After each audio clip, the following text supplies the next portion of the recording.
topik ini sering kita temui, tapi kadang belum terlalu sering dibahas secara santai, yaitu isu global dalam pembelajaran IPS di sekolah dasar. Lewat obrolan ini, kita pengen lihat di mana isu-isu yang kelihatannya besar dan global itu sebenarnya bisa dikenalkan ke anak-anak sekolah dasar dengan cara yang sederhana dan dekat sama kehidupan sehari-hari mereka. Di podcast ini aku tidak sendirian, ada beberapa teman-teman yang bakal ikut ngobrol bareng, jadi sudut pandangnya juga bakal beragam. Sebelum itu, agar kita bisa saling kenal satu sama lain, kayaknya mending kita kenalan dulu deh satu sama lain dulu. Boleh sih? Halo, perkenalkan nama saya Kartini. Saya Ramayani. Saya Kartini. Saya Dewa Rusmana. Saya Maka. Saya Fitri Wulandari. Oke, jadi inilah teman-teman yang bakal temani kita dalam episode kali ini, episode pertama ini. Oke, kita mulai. Semoga obrolan kita kali ini bisa santai dan memberi manfaat bagi teman-teman. Kalau kita lihat dari kondisi sekarang, isu global itu sebenarnya sudah cukup dekat dengan kehidupan sehari anak-anak. Menurut saudari Eka, kenapa isu global ini penting dikenalkan sejak siswa masih di bangku sekolah dasar? Baik, isu global itu sangat penting dikenalkan dari sejak SD karena pada usia ini anak akan membentuk cara mereka memahami lingkungan sekitar dan masyarakat. Jika sejak awal siswa diajak untuk melihat bahwa peristiwa di sekitar mereka jika terkaitkan dengan kondisi yang lebih luas, mereka akan lebih peka terhadap masalah sosial dan lingkungan. Dan pembelajaran IPS dapat membantu siswa memahami bahwa mereka bukan hanya bagian dari sekolah atau lingkungan rumah, tetapi juga dari masyarakat yang lebih besar. Dan dari sini sikap peduli dan rasa tanggung jawab siswa bisa mulai tumbuh. Oke, jadi sejak ini siswa sudah diajak melihat bahwa dunia mereka itu tidak terdiri secara sendiri. Tadi kita sudah bahas soal pentingnya isu global dikenalkan sejak dini. Sekarang saya ingin lanjut ke program berikutnya pada saudara Maya. Kalau hal ini diterapkan di pembelajaran sekolah dasar, menurut saudari isu global itu sebaiknya dipahami seperti apa oleh siswa? Nah, dalam pembelajaran di sekolah dasar sendiri, isu global itu tidak dikenalkan sebagai suatu masalah yang rumit, tetapi isu global ini justru dikenalkan kepada anak-anak melalui pengalaman sehari-hari dari siswa tersebut. Nah, sebagai salah satu contohnya, kebiasaan menjaga kebersihan lingkungan kelas kita kaitkan dengan isu lingkungan yang lebih luas. Nah, dengan hal ini, siswa akan lebih memahami isu global yang ada tanpa harus merasa terbebani dengan suatu konsep abstrak mengenai isu global. Nah, hal ini akan membuat siswa lebih mudah memahaminya. Jadi artinya isu global tidak diajarkan sebagai sesuatu yang jauh, tetapi dekat dengan kehidupan anak-anak. Berarti kuncinya ada di kedekatan dengan kehidupan siswa ya. Nah, dari situ muncul sebuah pertanyaan. Isu global apa saja menurut saudari Kartini yang paling dekat dan relevan dengan kehidupan anak sekolah dasar?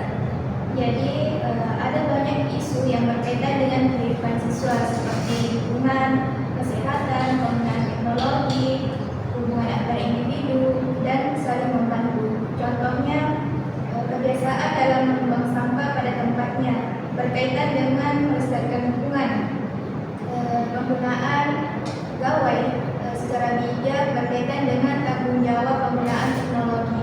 Nah, isu-isu global mudah dipahami oleh siswa karena berkaitan dengan kehidupan siswa.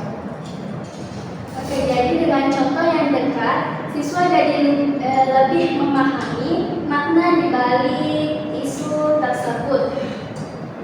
Kalau isu-isu tersebut sudah ditentukan, tentu peran guru jadi sangat penting.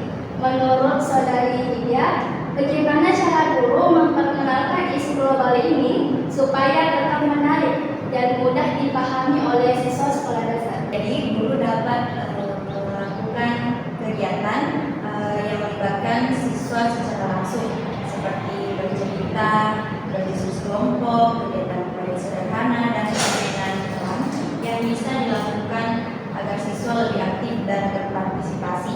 Dengan cara ini, siswa tidak hanya melakukan dan mendengarkan penjelasan, tetapi siswa juga mengalami proses yang lebih bermakna. Isu global juga lebih mudah dipahami dan tidak terasa berat. Oke, jadi dengan pendekatan seperti ini bisa membuat pembelajaran IPS terasa lebih hidup. Selain soal pemahaman, pembelajaran IPS juga berkaitan dengan sikap dan perasaan siswa. Menurut Saudari Rangga, sejauh mana sih aspek emosional ini berperan dalam pembelajaran isu global? Jadi, dalam membahas isu-isu global, pembelajaran sosial emosional memiliki peran yang sangat penting. Anak-anak tidak hanya diajar memahami konsep, tetapi juga belajar mengenali dan mengelola perasaan diri sendiri, serta memahami perasaan orang lain. Melalui diskusi dan bermain peran, mereka dilatih untuk berempati, bekerja sama, dan menghargai perbedaan. Misalnya, ketika membahas bencana alam, anak-anak tidak hanya sekedar tahu fakta, tetapi juga belajar mengalami penderitaan orang lain dan menumbuhkan rasa peduli.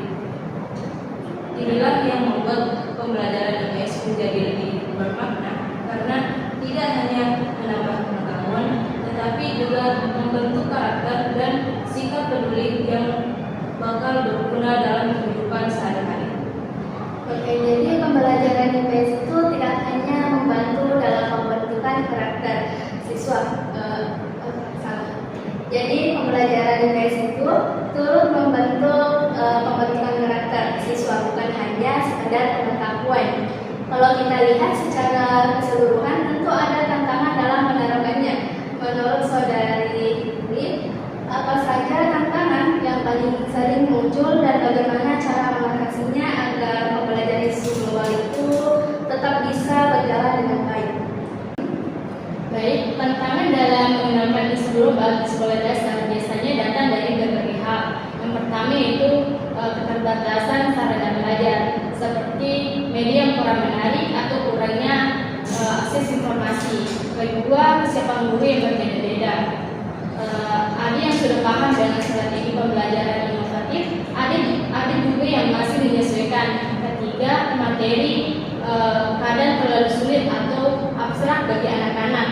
Untuk mengatasi itu, guru bisa menyesuaikan materi dengan kondisi sekolah, menggunakan contoh yang dekat dengan kehidupan siswa dan memanfaatkan media sederhana seperti video, gambar, atau permainan.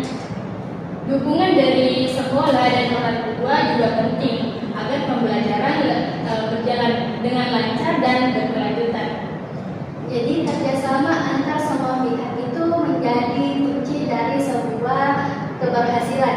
Dari obrolan ini kita bisa melihat kalau pembelajaran IPS di sekolah dasar itu punya peran besar buat membentuk cara anak memahami dunia, mulai dari isu kecil di sekitar mereka sampai dengan isu-isu global yang lebih luas. Terima kasih buat teman-teman yang sudah ikut diskusi kita hari ini dan buat yang sudah mendengarkan sampai akhir. Sampai ketemu di obrolan